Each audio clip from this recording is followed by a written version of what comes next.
ನನಗೆ ಒಬ್ಬರು ಸಬ್ಸ್ಕ್ರೈಬರ್ ಕಾಲ್ ಮಾಡ್ತಾರೆ. ಸರ್ ನಮ್ಮನೆಗೆ ಚೌಡಿನ ಬಿಟ್ಟಿದ್ದಾರೆ.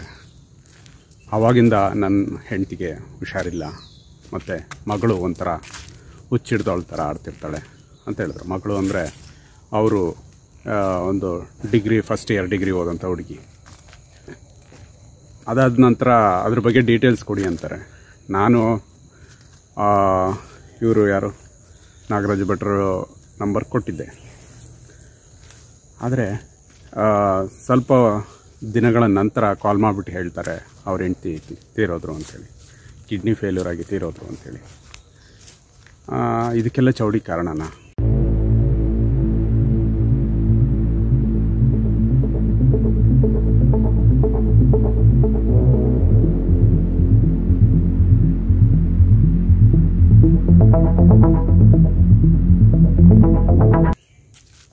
ಆಮೇಲೆ ಅವ್ರ ಮಗಳು ಈಗಲೂ ಮನಸ್ಥಿತಿ ಸರಿ ಇಲ್ಲ ಅಂತ ಹೇಳ್ತಾರೆ.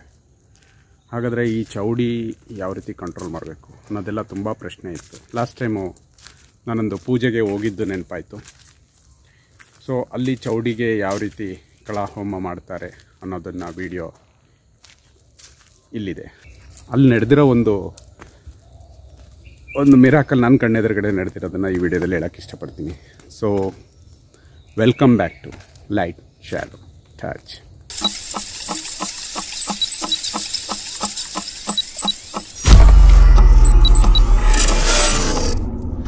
ನನ್ನ ಚಾನಲ್ಗೆ ತುಂಬ ಜನ ಕಾಲ್ ಮಾಡಿ ಕೇಳೋದು ಒಂದು ಬುಡ್ಬುಡಿಕೆ ವಿಷಯ, ಇಲ್ಲ ಅಂದರೆ ಚೌಡಿ ವಿಷಯ. ಚೌಡಿ ಕಟ್ಟೆ ಬಗ್ಗೆ ಸುಮಾರು ವಿಡಿಯೋ ಮಾಡಿದ್ದೀನಿ ನನ್ನ ಚಾನಲಲ್ಲಿ. ಅದರಲ್ಲಿ ಲಾಸ್ಟ್ ಟೈಮು ಒಬ್ಬರು ಒಂದು ಕಲ್ಲು ಯಾವ ರೀತಿ ಚೌಡಿ ಪ್ರತಿಷ್ಠಾಪನೆ ಮಾಡೋಕ್ಕೋಸ್ಕರ ಕ್ರಿಯೇಟ್ ಆಯಿತು, ಯಾವ ರೀತಿ ಅದನ್ನು ಸೆಲೆಕ್ಟ್ ಮಾಡಿದ್ರು ಅನ್ನೋದ್ರದ್ದೆಲ್ಲ ವಿಷಯ ಹೇಳಿದರು. ಆ ಟೈಮಲ್ಲಿ ಏನೇನು ನಡೀತು ಅಂತಲೇ. ಆಮೇಲೆ ಚೌಡಿ ಇದೆ ಅಂತ ಕಂಡುಹಿಡಿಯೋಕ್ಕೋಸ್ಕರ ಎಷ್ಟು ಒದ್ದಾಡಿದ್ರು ಆ ಜಾಗದಲ್ಲಿ ಅನ್ನೋದೆಲ್ಲ ವಿಡಿಯೋ ಮಾಡಿದರು. ಸ್ಟ್ರಿಕ್ಟ್. ಆ ರೀತಿ ಚೌಡಿ ಕಲ್ಲು ಬಗ್ಗೆ ಮಾತಾಡಿರೋಂಥ ವಿಡಿಯೋನ ಇಲ್ಲಿ ಹಾಕಿರ್ತೀನಿ. ಓಕೆ, ಐ ಕಾರ್ಡಲ್ಲಿ ಕ್ಲಿಕ್ ಮಾಡ್ಬೋದು. ಇನ್ನು ಸುಮಾರು 3 ವರ್ಷದ ನಂತರ ಅದರ ಕಳಹೋಮ ಅಂತ ಮಾಡ್ತಾರೆ. ಆ ಪೂಜೆಯನ್ನು ನಾನೇ ಹೋಗಿದ್ದೆ. ಅಲ್ಲಿ ಹೋಗ್ಬಿಟ್ಟು ಆ ಪೂಜೆ ನಡೆಯೋ ಟೈಮಲ್ಲಿ ಶೂಟ್ ಎಲ್ಲ ಮಾಡಿದ್ದೆ, ಮತ್ತು ಭಟ್ರು ಮಾತಾಡಿದ್ದಾರೆ.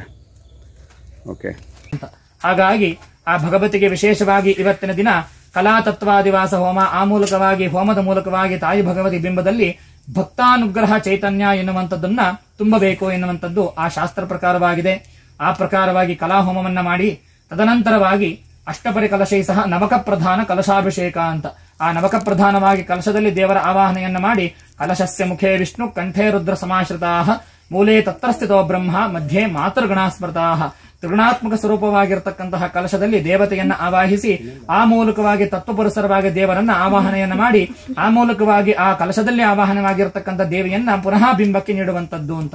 ಆ ಪ್ರಕಾರವಾಗಿ ಪೃಥಿವ್ಯಪ್ತೇಜ ವಾಯುವಾಕಾಶ ಶಬ್ದಸ್ಪರ್ಶ ರೂಪರಸಗಂಧ ವಾಕ್ಪಾಣಿ ಪಾದಾಯುಪಸ್ಥಾನ ಎನ್ನುವಂತಹ ಆ ತತ್ವಮೂಲಕವಾಗಿ ದೇವರಿಗೆ ಬಿಂಬದಲ್ಲಿ ಶಕ್ತಿ ಚೈತನ್ಯವನ್ನು ತುಂಬಿಬಿಟ್ಟು ದೇವಿ ಸರ್ವಜಗನ್ಮಾತೆ ಯಾವ ಚಂದ್ರ ದಿವಾಕರವು ಆ ಬಿಂಬದಲ್ಲಿ ಸೂರ್ಯ ಚಂದ್ರ ಇರುವವರೆಗೂ ಕೂಡ ತಾವತ್ವಂ ಸಂಪ್ರೀತಿ ಭಾವೇನ ಆ ಮೂಲಕವಾಗಿ ನೀನು ತೃಪ್ತಳಾಗಿ ಸಂತುಷ್ಟಳಾಗಿ ನಮ್ಮೆಲ್ಲರನ್ನೂ ಕೂಡ ಪ್ರೀತಿಯಿಂದ ಸಲಹಿಕೊಂಡು ಬಾ ಎನ್ನುವಂತಹ ಪ್ರಾರ್ಥನೆಯನ್ನ ಮಾಡಿ ತದನಂತರವಾಗಿ ದೇವರ ಬಿಂಬಕ್ಕೆ ಎಲ್ಲ ವಿಧವಾದಂತಹ ಶಕ್ತಿ ಚೈತನ್ಯವನ್ನ ತುಂಬಿಬಿಟ್ಟು ಆ ತಾಯಿ ಭಗವತಿಯ ವಿಶೇಷವಾಗಿ ಪೂಜೆಯನ್ನು ಮಾಡಿಸಿದ್ದೀರಿ. ಕೊಟ್ಟಿರುವಂತಹ ಪೂಜೆಯಿಂದ ಅಲ್ಪ ಸ್ವಲ್ಪ ಲೋಪದೋಷಗಳಾಗಿದ್ದರೂ ಕೂಡ ಕುಟುಂಬದಿಂದ ಇರತಕ್ಕಂತಹ ಎಲ್ಲ ವಿಧವಾದಂತಹ ಲೋಪದೋಷಗಳನ್ನ ತಾಯಿ ಭಗವತಿಯು ಸಂತುಷ್ಟಳಾಗಿ ಬಗೆಹರಿಸಿ ಆ ಮೂಲಕವಾಗಿ ದೇಹಕ್ಕೆ ಆರೋಗ್ಯವನ್ನ, ಮನಸ್ಸಿಗೆ ನೆಮ್ಮದಿಯನ್ನ, ಸುಖಾಶಾಂತಿಯನ್ನ, ದೇಹಕ್ಕೆ ಆರೋಗ್ಯವನ್ನ, ಎಲ್ಲ ವಿಧವಾದಂತಹ ಅನುಗ್ರಹಗಳನ್ನು ಉಂಟು ಮಾಡಲಿ. ಆ ಮೂಲಕವಾಗಿ ಮಾಡುವಂತಹ ಉದ್ಯೋಗದಲ್ಲಿ, ಮಾಡುವಂತಹ ವ್ಯವಹಾರದಲ್ಲಿ, ಮಾಡುವಂತಹ ವ್ಯವಸಾಯದಲ್ಲೂ ಕೂಡ, ಕೃಷಿ ಕ್ಷೇತ್ರದಲ್ಲೂ ಉನ್ನತೋನ್ನತವಾಗಿ ಅಭಿವೃದ್ಧಿಯನ್ನ, ಆ ಮೂಲಕವಾಗಿ ಕೆಲಸಕ್ಕೆ ತಕ್ಕನಾದಂತಹ ಪ್ರತಿಫಲವನ್ನ, ಆ ಪ್ರತಿಫಲಕ್ಕೆ ತಕ್ಕನಾದಂತಹ ಬೆಳೆಯನ್ನ, ಆ ಬೆಳೆಗೆ ತಕ್ಕನಾದಂತಹ ಬೆಲೆಯನ್ನ ತಾಯಿ ಭಗವತಿ ಅನುಗ್ರಹಿಸಬೇಕು. ಆ ಮೂಲಕವಾಗಿ ನೆಲೆಯಾಗಿ ನಿಂತು ಈ ಸ್ಥಳದಲ್ಲಿ ಯಾವುದೇ ರೀತಿಯಾದಂತಹ ಮಾಟ ಮಂತ್ರಾದಿ ಕೃತಿಮಾದಿ ದೋಷಗಳಾಗಿದ್ದರೂ ಕೂಡ ಅದೆಲ್ಲವನ್ನೂ ಕೂಡ ತಾಯಿ ಭಗವತಿಯು ಪರಿಹರಿಸಿ ನಮ್ಮ ಕುಟುಂಬವನ್ನು ಉದ್ಧಾರ ಮಾಡಿಕೊಂಡು ಬರಬೇಕು. ಆ ಮೂಲಕವಾಗಿ ಇಲ್ಲಿ ಆಗಮಿಸಬರ್ತಕ್ಕಂತಹ ಎಲ್ಲ ಭಕ್ತಾದಿಗಳಿಗೂ ಕೂಡ ಅವರ ಮನಸ್ಸಿನಲ್ಲಿ ಇರತಕ್ಕಂತಹ ಎಲ್ಲ ವಿಧವಾದಂತಹ ಅಭೀಷ್ಟಗಳನ್ನ ಉಂಟು ಮಾಡಿ ಆ ತಾಯಿ ಭಗವತಿ ಅನುಗ್ರಹದೊಂದಿಗೆ ಎಲ್ಲ ಕೆಲಸ ಕಾರ್ಯಗಳಾಯಿತು ಎನ್ನುವ ಭಾವದಿಂದ ಆ ತಾಯಿ ಭಗವತಿಗೆ ವಿಶೇಷವಾಗಿ ಎಲ್ಲರೂ ಕೂಡ ಭಕ್ತಿಯಿಂದ ಮನಸ್ಸಲ್ಲಿ ಪ್ರಾರ್ಥನೆ ಮಾಡಿಕೊಳ್ಳಿ. ಆ ಮೂಲಕವಾಗಿ ತಾಯಿ ಭಗವತಿಯು ಶರಣಾಗತ ದೀನಾರ್ಥ ಪರಿತ್ರಾಣ ಪರಾಗಿಣಿ. ಹಾಗಾಗಿ ಶರಣು ಎಂದು ಬಂದವರಿಗೆ ತಾಯಿ ಭಗವತಿಯು ಎಲ್ಲ ವಿಧವಾದಂತಹ ಅಪರಾಧಗಳನ್ನು ಕ್ಷಮಿಸಲಿ ಅಂತ ಆ ಮೂಲಕವಾಗಿ ಕುಟುಂಬದಿಂದ ಸಲ್ಲಿರತಕ್ಕಂತಹ ಎಲ್ಲ ವಿಧವಾದಂತಹ ಪೂಜೆಯನ್ನ ಆ ತಾಯಿ ಭಗವತಿಯವರು ಸಂತುಷ್ಟಳಾಗಿ ಸ್ವೀಕರಿಸಿ ಇರತಕ್ಕಂತಹ ಎಲ್ಲ ವಿಧವಾದಂತಹ ಕಷ್ಟ ಕಾರ್ಪಣ್ಯಗಳನ್ನು ಕೂಡ ದೂರೀಕರಿಸಿ ಸದಾಕಾಲವಾಗಿ ಕುಟುಂಬಕ್ಕೆ ಒಳಿತನ್ನುಂಟು ಮಾಡಿಕೊಡುವ ಎಲ್ಲ ವಿಧವಾದಂತಹ ಅನುಗ್ರಹಗಳನ್ನ ಕ್ಷೇಮ, ಸ್ಥೈರ್ಯ, ಧೈರ್ಯ, ವಿಜಯ, ಅಭಯ, ಆನಂದ, ಆಯುರಾರೋಗ್ಯ, ಐಶ್ವರ್ಯಾದಿಗಳನ್ನು ಕೊಟ್ಟು ತಾಯಿ ಭಗವತಿ ಕಾಪಾಡಿಕೊಂಡು ಬರಬೇಕು. ಆ ಮೂಲಕವಾಗಿ ಈ ಜಾಗದಲ್ಲಿ ಸದಾಕಾಲವಾಗಿ ನೆಲೆಯಾಗಿ ನಿಂತು ನಮ್ಮೆಲ್ಲರನ್ನು ಕೂಡ ಕಾಪಾಡಿಕೊಂಡು ಬರಬೇಕು. ತಾಯಿ ಭಗವತಿಯ ಶ್ರೀರಕ್ಷೆ ನಾವು ಹೋದಲ್ಲಿ ಬಂದರೆ ಎಲ್ಲ ಕಡೆಯಲ್ಲೂ ಕೂಡ ದೊರಕಬೇಕು ಎನ್ನುವಂತಹ ಪ್ರಾರ್ಥನೆ ಮಾಡಿಕೊಂಡು ಎಲ್ಲರೂ ಕೂಡ ಹರಿವಾಣಕ್ಕೆ ಅಕ್ಷತಗಳನ್ನು ಹಾಕಿ ನಮಸ್ಕಾರವನ್ನ ಮಾಡಿ. ಆಪದಂ ಮೇ ನಾಶಯ ನಾಶಯ ಸಂಪದಂ ಮೇ ಪ್ರಾಪಯ ಸಕಲ ಮನೋರಥಾನ್ ಸಾಧಯ ಸಾಧಯ ಸರ್ವಾಭೀಷ್ಟಂ ದೇಹಿ ದೇಹಿ. ಪ್ರಾರ್ಥನೆ ಮಾಡಿ. ಪೂಜೆ ನಡೆಯೋ ಟೈಮಲ್ಲಿ ಅವರು ಆ ಕಲ್ಲಿಗೆ ಅಲಂಕಾರ ಎಲ್ಲ ಮಾಡಿಬಿಟ್ಟು ನೋಡಿ, ಅಲಂಕಾರ ಮಾಡಿರೋ ಈ ಫೋಟೋ ವಿಡಿಯೋದಲ್ಲಿ ನೋಡಿದ್ರೆ ಕ್ಲೀನಾಗಿ ಗೊತ್ತಾಗುತ್ತೆ. ಅದಾದ ನಂತರ ಮಹಾಮಂಗಳಾರತಿ ಮಾಡೋ ಟೈಮಲ್ಲಿ ಇದ್ದಕ್ಕಿದ್ದಂತೆ ನನ್ನ ಕೈಯಿಂದ ಅದು ನನ್ನ ಮೊಬೈಲ್ ಬಿದ್ದೋಯ್ತು, ಕೆಳಗೆ ಬಿದ್ದೋಯ್ತು.